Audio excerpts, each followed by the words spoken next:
Welcome to the Learning Pines YouTube. We hope this video helps. You begin by locking the grain.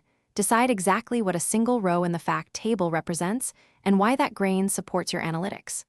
Once done, inventory source systems and pull keys and attributes you actually need. Avoid copying everything. Make sure to prioritize facts that serve the most common queries, then sketch initial dimension lists.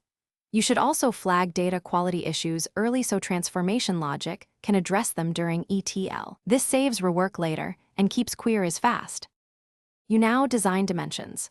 Choose SCD approaches based on reporting needs and retention of history, and implement surrogate keys to decouple from source ID. Next, transform normalized source data into wide, query-friendly dimension tables, embedding hierarchies and descriptive attributes. Then define fact tables with numeric measures, foreign keys to dimensions, and timestamps for time joins. Make sure to create appropriate indexes and partitioning aligned to typical query patterns. You finish by building ETL pipelines that enforce the grain load dimensions before facts and populate surrogate keys reliably.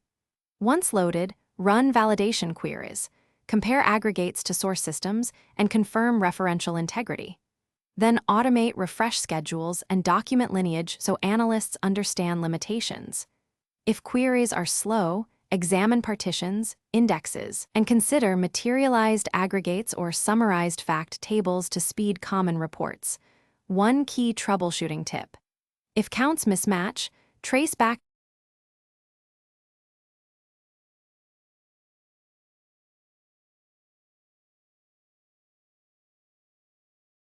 Thanks for watching. Consider subscribing if we helped you.